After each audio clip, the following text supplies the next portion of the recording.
Hello students, कैसे हैं आप सब लोग। उम्मीद करती हूँ सब अच्छे होंगे। मैं Meena Rana ICT virtual class में आपका स्वागत करती हूँ। स्टूडेंट्स, हम पढ़ रहे हैं क्लास 6 की हिंदी और हिंदी व्याकरण में हम कर रहे थे सर्वनाम। तो प्रीवियस लेक्चर में हमने सर्वनाम और सर्वनाम के भेद पढ़े और साथ में पुरुषवाचक सर्वनाम के भेद पढ़े थे। इसी को आगे कंटिन्यू करेंगे। तो चलिए चलते हैं स्मार्ट बोर्ड पर। तो बच्चों, प्रीवियस लेक्चर में हमने यहाँ पर सर्वनाम की परिभाषा पढ़ी, सर्वनाम के भेद पढ़े। तो आइए इसको रिवीजन करेंगे और फिर आगे कंटिन्यू करेंगे। तो सर्वनाम का प्रयोग हम संज्ञा के स्थान पर करते हैं। और संज्ञा के स्थान पर क्यों करते हैं? क्योंकि जब हम किसी वाक्य में बार बार एक ही शब्द का प्रयोग करते हैं, किसी एक नाम को ही पुकारते हैं, जैसे उदाहरण के लिए यहाँ पर दिया गया था कि मोहन 10वीं कक्षा में पढ़ता है, मोहन स्कूल जा रहा है, मोहन के पिताजी पुलिस हैं, मोहन की माताजी डॉक्टर हैं। तो ये जो ऊपर शब्द दिए गए हैं ना, बार बार हम संज्ञा का प्रयोग कर रहे हैं और बार बार संज्ञा का प्रयोग करने से जो वाक्य है वो अरुचिकर लगता है, यानी कि वाक्य में रुचि नहीं आती है। इसके लिए फिर हम सर्वनाम का प्रयोग करते हैं। ठीक है, तब हम सर्वनाम का प्रयोग करते हैं। तो ये जो वाक्य थे उनको हम कुछ इस प्रकार से लिख सकते हैं, जैसे मोहन 10वीं कक्षा में पढ़ता है। पहली बारी में आपने संज्ञा का नाम लिखा, दूसरी बार आप क्या लिखेंगे? वह स्कूल जा रहा है। अब मोहन के स्थान पर आपने वह शब्द का प्रयोग किया, तो ये संज्ञा के स्थान पर प्रयोग हुआ है, यानी ये सर्वनाम है। फिर मोहन के स्थान पर हमने क्या लिखा? उसके पिताजी। और मोहन के स्थान पर हमने लिखा उसकी माताजी। तो ये सभी संज्ञा शब्द ही तो थे। इन्हीं के स्थान पर हमने अलग अलग शब्दों को प्रयोग किया ताकि हमारे वाक्य भी अलग लगे, पढ़ने में रुचि हमें आए और देखने में भी अच्छा लगे। तो इसलिए संज्ञा के स्थान पर सर्वनाम का प्रयोग किया जाता है, क्योंकि बार बार जब आप किसी एक ही नाम को पुकारेंगे तो वो आपको रुचि उसमें नहीं आती है। तो यहाँ हिंदी में कुछ मूल सर्वनाम हैं, जैसे मैं, तू, आप, यह, वह, जो, सो और कौन, क्या, कोई, कुछ।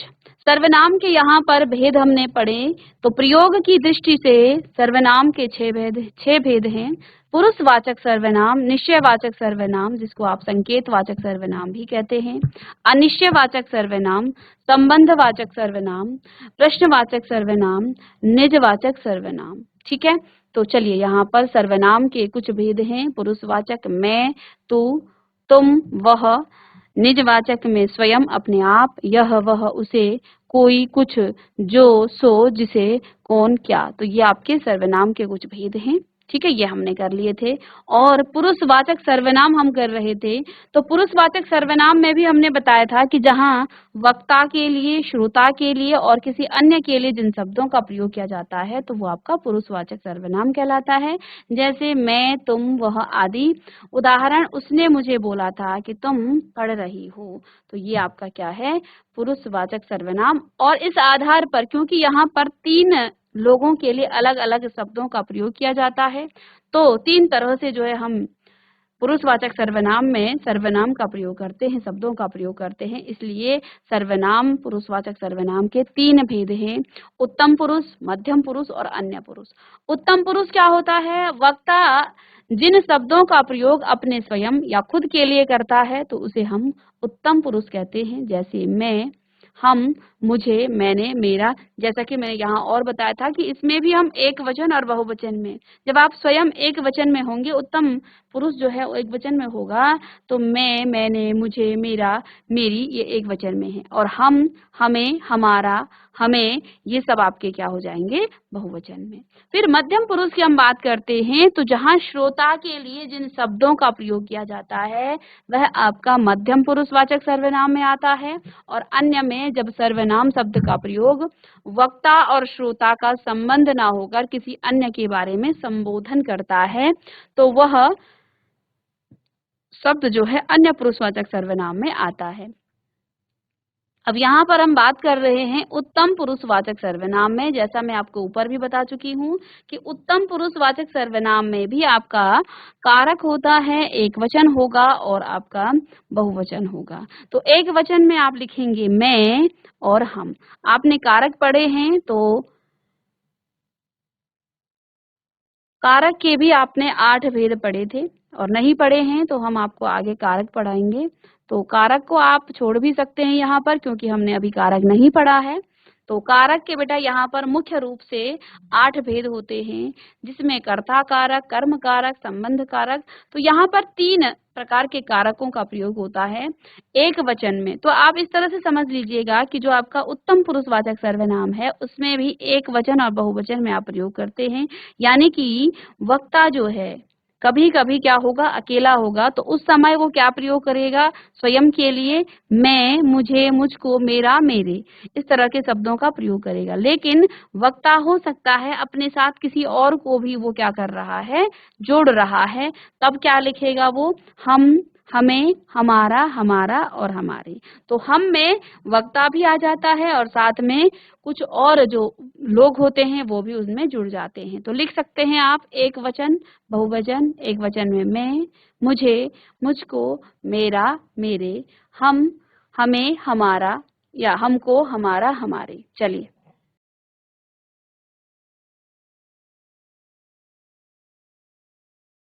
चलिए इसके बाद मेरी, हमारी। मध्यम पुरुष में आपका एक वचन में है तू, तुझे, तुझको, तेरा, तेरे, और बहुवचन में है तुम, तुम्हें, तुमको, तुम्हारा, तेरी और तुम्हारे, तुम्हारी। तो इस प्रकार से आप लिखेंगे। और अन्य पुरुष में भी आपका एक वचन बहुवचन में आ जाता है, यह, वह, ये, वे। यह और वह आपका एक वचन में, ये और वे आपके बहुवचन में। कर्म कारक में इसे, इसको, उसे, उसको, इन्हें, इनको, उन्हें, उनको। तो इस प्रकार से आगे हम उदाहरण में भी पढ़ेंगे। और चलिए बेटा, इसके बाद आपका आता है निश्चय वाचक सर्वनाम या संकेत वाचक सर्वनाम भी आप कहेंगे।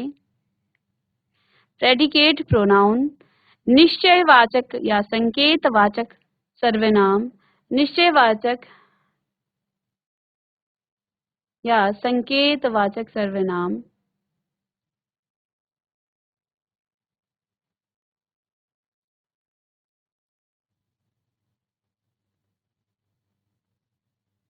ठीक है।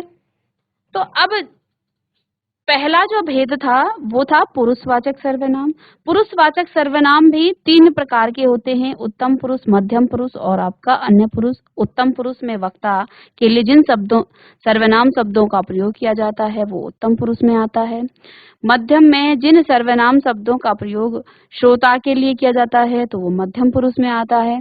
और जिन सर्वनाम शब्दों का प्रयोग वक्ता और श्रोता के अलावा किसी अन्य के लिए किया जाता है तो वो अन्य पुरुषवाचक सर्वनाम में आता है। और दूसरा भेद है इसका सर्वनाम का निश्चय वाचक, या इसको आप संकेत वाचक सर्वनाम भी कहते हैं। निश्चित तौर के, जहां पर हम निश्चित रूप से क्या करते हैं, संकेत करते हैं, तो ये आपका निश्चय वाचक है या फिर संकेत वाचक है। तो सर्वनाम जो निकट या दूर नहीं, दूर किसी वस्तु की ओर, इनको आप थोड़ा सा ठीक कर लेंगे। तो जो निकट या दूर किसी वस्तु की ओर, और नहीं और, संकेत करे उसे निश्चयवाचक सर्वनाम कहते हैं, उसे निश्चयवाचक सर्वनाम कहते हैं। तो सर्वनाम जो निकट या दूर किसी वस्तु की ओर संकेत करे उसे निश्चयवाचक सर्वनाम कहते हैं। उदाहरण के लिए जैसे यह लड़की है, वह पुस्तक है, ये हिरन है, ये हिरन है आएगा, वह बाजार गए हैं, यह मेरी पुस्तक है, वह माधव की गाय है। तो बेटा हम क्या करते हैं, जहां पर किसी निकट या दूर की वस्तु की ओर हम निश्चित रूप से जो है संकेत करते हैं। संकेत वाचक कब होता है, जब कोई वस्तु आपके सामने निश्चित तौर पर रखी जाती है तो वो उसकी तरफ हम संकेत कर रहे हैं, है ना। जैसे हमने कहा कि ये आपकी क्या है, एक पतंग है ना, हम इसे कहेंगे ये पतंग है। तो ये आपका क्या है, एक निश्चित है, संकेत कर रहे हैं, ठीक है। या फिर हमने कहा कि यहाँ पर जो है आपका घर है, ठीक है। तो यहाँ पर भी हम क्या कर रहे हैं, निश्चित रूप से जो है संकेत इसकी तरफ कर रहे हैं, है ना। तो ये आपका कुछ इस तरह से, ठीक है। तो लिखेंगे निश्चयवाचक या संकेत वाचक सर्वनाम, किसी वस्तु की ओर संकेत जब हम करते हैं, जो निकट या दूर किसी वस्तु की ओर संकेत करे उसे निश्चयवाचक सर्वनाम कहते हैं। जैसे यह लड़की, तो यानी कि लड़की वहां पर होगी, संकेत हम कर रहे हैं लड़की की तरफ, पुस्तक की तरफ हम संकेत कर रहे हैं, हिरण की तरफ कर रहे हैं, वह बाजार गए हैं, यह मेरी पुस्तक है, वह माधव की गाय है।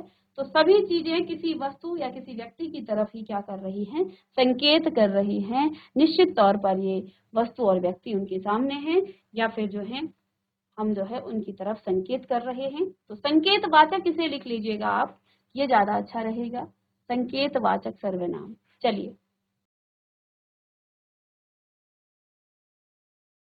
तो यह वह सर्वनाम किसी विशेष व्यक्ति को निश्चित संकेत करता है, इसलिए यह वह संकेत वाचक भी कहलाता है। निश्चय वाचक का पुरुषवाचक सर्वनाम में अंतर।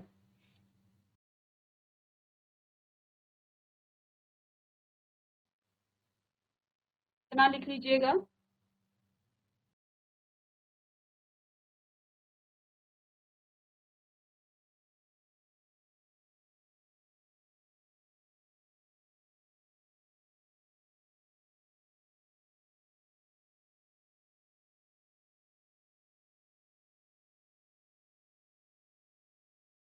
तो देखिए, निश्चयवाचक सर्वनाम और पुरुषवाचक सर्वनाम में क्या अंतर है।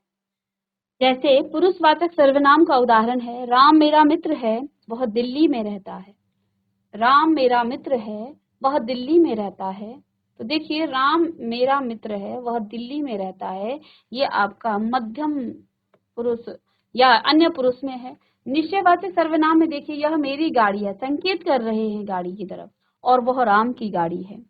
तो देखिए, इस वह में और इस यह में आपका क्या है, अंतर है। क्यों? क्योंकि यहाँ पर हम क्या कर रहे हैं, उसके बारे में बता रहे हैं।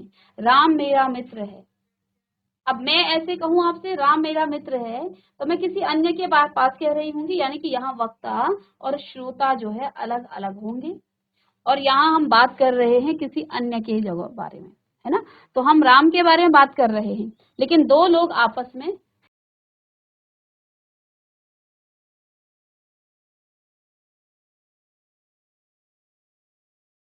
जीआईसी पाटिलोड, बेटा हमने इसको प्रीवियस लेक्चर में पढ़ा था, और यहीं से हम इसको अभी शुरू कर रहे हैं।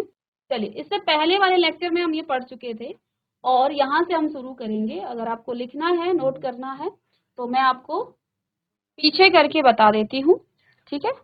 तो चलिए, आप सर्वनाम के भेद लिख सकते हैं यहाँ से। चलिए, बट हम इसको रिवीजन कर रहे थे, इसलिए मैंने आपको यहाँ स्पीड में पढ़ाया है। कोई बात नहीं, अगर आपने नहीं लिखा है तो आप यहाँ से नोट कर सकते हैं, ठीक है। तो प्रीवियस लेक्चर में ही हमने आपको नोट करा दिया था, इसलिए हम स्पीड में पढ़े थे, और यहाँ से आप नोट कर सकते हैं। चलिए,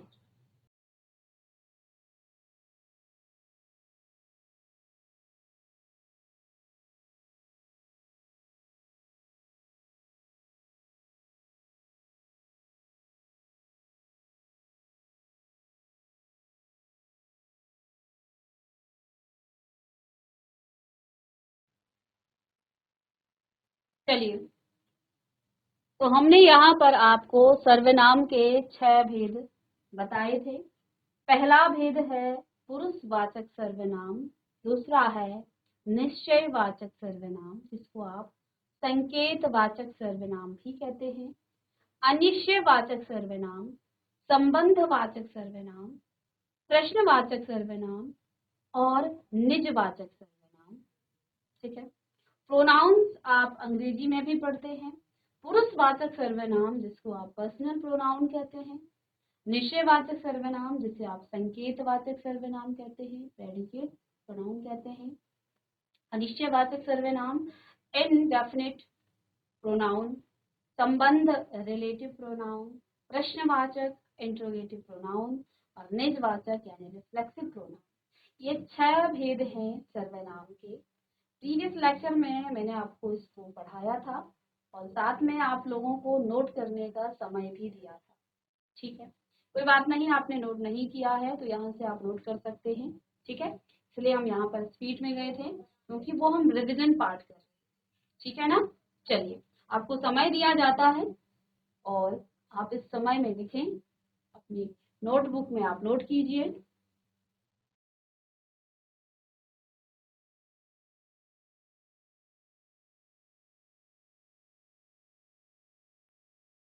चलिएगा, अब इन्हीं के कुछ इस तरह से भी आप बना सकते हैं। आप सर्वनाम के भेदों को इस प्रकार से फ्लो चार्ट के माध्यम से भी बना सकते हैं, साथ में इनके उदाहरण भी आप लिख सकते हैं। सर्वनाम के भेद: पुरुषवाचक जिसमें मैं, तुम, वह, वे। निजवाचक स्वयं, अपने आप। निश्चयवाचक यह, वह, उसे। अनिश्चयवाचक कोई, कुछ, जो, सो। संबंधवाचक और प्रश्नवाचक। सभी के उदाहरण भी लिखेंगे और नहीं भी लिखेंगे तो आगे तो हम बताएंगे ही, ठीक है ना। तो सर्वनाम के 6 भेद, और इन 6 भेदों को हम यहाँ पर पढ़ रहे हैं, ठीक है। चलिए, यदि आपने लिख लिया हो तो हम आगे बढ़ते हैं। तो भेद हमने 6 पढ़े हैं। एक ही तरीके से आप लिख सकते हैं, या तो आप इस तरीके से लिखें जैसे अपने ऊपर लिखा है, या फिर आप इस तरीके से बनाएं फ्लो चार्ट के माध्यम से, ठीक है। तो ये दिखने में भी आपको अच्छा लगेगा और आप याद भी इसे जल्दी से कर पाएंगे, ठीक है। चीजें हमें रटनी नहीं है, चीजों को हमने समझना है, ठीक है। चलिएगा, अब बात करेंगे सबसे पहले हम पुरुषवाचक सर्वनाम की। पुरुषवाचक सर्वनाम की हम बात करेंगे कि पुरुषवाचक सर्वनाम क्या होता है। तो अभी अभी मैंने आपको समझाया कि पुरुषवाचक सर्वनाम में वक्ता, वक्ता कहते हैं जो बोलने वाला होता है, श्रोता कहते हैं जो सुनने वाला होता है, और साथ में अन्य यानी कि वक्ता और श्रोता के अलावा कोई अन्य जिसके बारे में हम बात कर रहे हैं, ठीक है।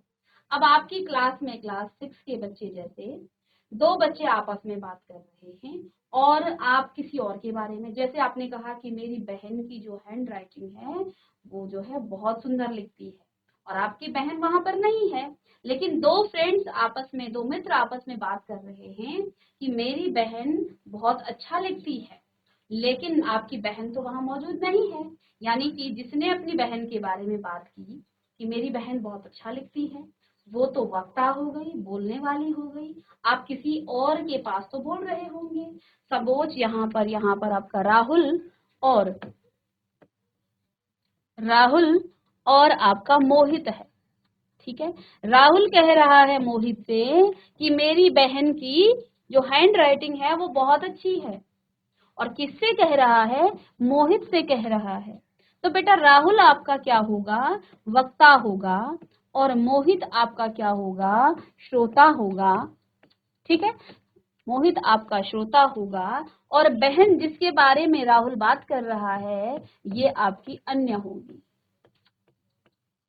ठीक है। यानी कि पुरुषवाचक में हम 3 लोगों के बारे में बात कर सकते हैं, ठीक है। जैसे कि वक्ता एक बोलने वाला होगा, एक सुनने वाला होगा, और कोई अन्य भी यहाँ पर होगा, वक्ता, श्रोता और अन्य, ठीक है। तो वक्ता बोलेगा, श्रोता सुनेगा, और अन्य के बारे में जब वक्ता और श्रोता बात करेंगे, तो पुरुषवाचक जो सर्वनाम होता है इसमें 3 लोगों के लिए अलग अलग सर्वनाम शब्दों का प्रयोग होता है। इसी आधार पर आपके जो पुरुषवाचक सर्वनाम हैं वो भी आपके 3 प्रकार के होते हैं। अभी अभी मैंने डिस्कस किया था कि पुरुषवाचक सर्वनाम भी आपके 3 प्रकार के होते हैं, जिसमें आपका उत्तम पुरुषवाचक सर्वनाम, मध्यम पुरुषवाचक सर्वनाम और अन्य पुरुषवाचक सर्वनाम आता है। बहुत कुछ ना लिखें, भेद लिख लें और फिर सीधे आप हेडिंग डाल दीजिएगा पुरुषवाचक सर्वनाम। तो वह सर्वनाम वक्ता, श्रोता, वक्ता जिसको बोलने वाला ब्रैकेट में आप लिख सकते हैं, वक्ता बोलने वाले, श्रोता सुनने वाले तथा किसी अन्य के लिए प्रयुक्त होता है, वह पुरुषवाचक सर्वनाम कहलाता है। वो क्या कहलाता है? पुरुषवाचक सर्वनाम कहलाता है। उदाहरण आप लिख सकते हैं जैसे मैं, तुम, वह आदि, ठीक है। उसने मुझे बोला कि तुम पढ़ रही हो। उसने मुझे बोला कि तुम पढ़ रही हो, ठीक है। ये अभी हम आगे एक साथ ही इसको करेंगे। तो यहाँ आप देख पा रहे हैं, यहाँ हम 3 लोगों के बारे में बात करेंगे, ठीक है। जो पुरुषवाचक सर्वनाम है, पुरुषवाचक सर्वनाम में बेटा हम 3 लोगों के बारे में बात करेंगे, जिसमें वक्ता यानी कि बोलने वाले के बारे में, यानी बोलने वाले के लिए हम कुछ शब्द का प्रयोग करेंगे या बोलने वाला खुद के लिए जिन शब्दों का प्रयोग करेगा वो आपका उत्तम पुरुष में आ जाता है। फिर हम क्या कहते हैं, श्रोता के लिए यानी सुनने वाले के लिए जिन सर्वनाम शब्दों का प्रयोग किया जाता है तो वह आपका क्या कहलाता है, मध्यम पुरुषवाचक सर्वनाम कहलाता है। और जब वक्ता और श्रोता, अभी हमने पीछे उदाहरण बताया था ना कि रोहित और मोहित आपस में बात कर रहे हैं कि मेरी बहन की हैंड राइटिंग बहुत अच्छी है, रोहित कह रहा है मोहित से, तो ये यहाँ पर वक्ता है रोहित और श्रोता है मोहित, और हम कह रहे हैं मेरी बहन, तो किसी अन्य के बारे में बात हो रही है, तो ये आपका अन्य पुरुषवाचक सर्वनाम होता है। ठीक है, तो आप यहाँ से लिख सकते हैं, जो आप लिखेंगे उसे मैं अंडरलाइन कर दूंगी कि वह सर्वनाम जिसमें वक्ता, श्रोता तथा अन्य किसी के लिए प्रयुक्त होता है वहां पुरुषवाचक सर्वनाम कहलाता है। ठीक है, उदाहरण आप लिख भी सकते हैं, यहाँ पर आप स्किप भी कर सकते हैं, छोड़ सकते हैं, क्योंकि आगे हम अलग अलग तरीके से उदाहरण यहाँ पर बताएंगे। ठीक है,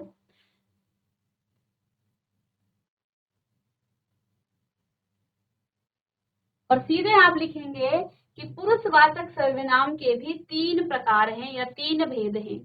क्या लिखेंगे, पुरुषवाचक सर्वनाम के 3 प्रकार या 3 भेद हैं। पुरुषवाचक सर्वनाम के 3 प्रकार या 3 भेद हैं। ठीक है,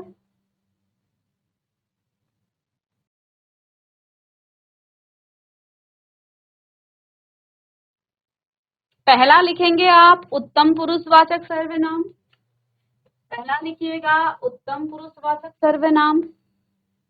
दूसरा लिखेंगे आप मध्यम पुरुषवाचक सर्वनाम। तीसरा लिखिएगा अन्य पुरुषवाचक सर्वनाम। चलिए, उत्तम पुरुषवाचक सर्वनाम, मध्यम पुरुषवाचक सर्वनाम और अन्य पुरुषवाचक सर्वनाम। चलिएगा, 3 तरह के हम यहाँ पर पुरुषवाचक सर्वनाम पढ़ेंगे। सीधे आप यहाँ से लिख सकते हैं कि पुरुषवाचक सर्वनाम के 3 प्रकार हैं, इतना लिख लीजिएगा। पुरुषवाचक सर्वनाम के 3 प्रकार या 3 भेद हैं, और पहला भेद लिखेंगे आप उत्तम पुरुषवाचक, दूसरा आपका मध्यम पुरुषवाचक और तीसरा लिखेंगे आप अन्य पुरुषवाचक सर्वनाम। ठीक है, सबके पीछे सर्वनाम भी लगा सकते हैं। अब बात आती है कि ये उत्तम पुरुषवाचक सर्वनाम क्या है। तो वक्ता जिन शब्दों का प्रयोग अपने स्वयं या खुद के लिए करता हो उसे उत्तम पुरुषवाचक सर्वनाम कहते हैं। जैसे अभी मैंने बताया था मैं, अब आप क्लास 6 का कोई बच्चा है, वो अपने बारे में कहेगा, जब वो बोलेगा तो अपने लिए वो किन सर्वनाम शब्द, अपना नाम तो नहीं लिखेगा ना, रोहित बार बार ये तो नहीं कहेगा कि रोहित ये कर रहे हैं, रोहित ये करेगा, रोहित को ये करना है, रोहित सुबह ये जाता है। तो ये मैं ऊपर ही बता चुकी हूँ कि किसी भी पुरुष या व्यक्ति के नाम को आप बार बार किसी वाक्य में लिखेंगे तो वो अरुचिकर बन जाता है, वाक्य आकर्षित नहीं लगता है। हम अपनी भाषा को हमेशा सुंदर बनाना चाहते हैं, उसको सौंदर्य देना, जिस प्रकार से हम अपने आप के लिए बहुत सारे प्रोडक्ट यूज करते हैं, हमें अच्छा बनना है, तो व्यक्ति का स्वभाव है, मनुष्य का स्वभाव है कि वो अपनी हर चीज को अच्छे से रखना चाहता है। ठीक है, तो आप अपनी भाषा को, अपने जो आप लिख रहे हो उसको भी तो अच्छा बनाएंगे कि ताकि दूसरा उसे पढ़े, दूसरा जिसको आप लिख रहे हैं और दूसरा पढ़ने वाले को भी उसमें आनंद आए कि हाँ कुछ तो लिखा है अलग सा। अब आप एक ही शब्द, संज्ञा शब्द को बार बार लिखते रहेंगे तो पढ़ने वाला बोर हो जाएगा और थोड़ी देर में कुछ वाक्य पढ़ने के बाद वो छोड़ देगा।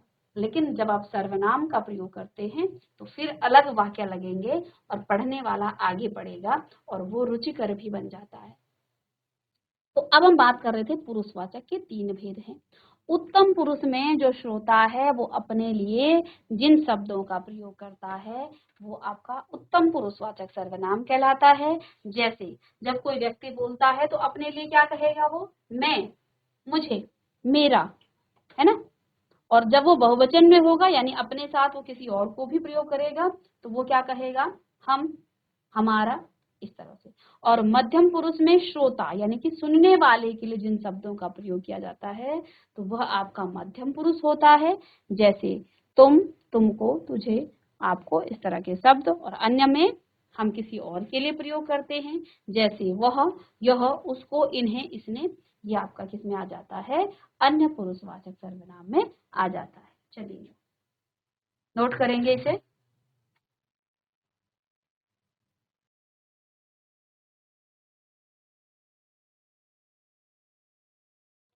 तो बच्चों आज की क्लास में हमने सर्वनाम पढ़ा और सर्वनाम के भेद पढ़े, साथ में हमने पुरुषवाचक सर्वनाम और उसके भेद भी पढ़े। तो सर्वनाम के 6 भेद हैं और पुरुषवाचक सर्वनाम के पुनः 3 भेद हैं, उत्तम पुरुष, मध्यम पुरुष और अन्य पुरुष। तो इन सब के उदाहरण लिखे और साथ में हमने इसे नोट भी किया। तो उम्मीद करती हूँ आपको समझ में आया होगा। मिलते हैं नेक्स्ट लेक्चर में, तब तक के लिए थैंक यू।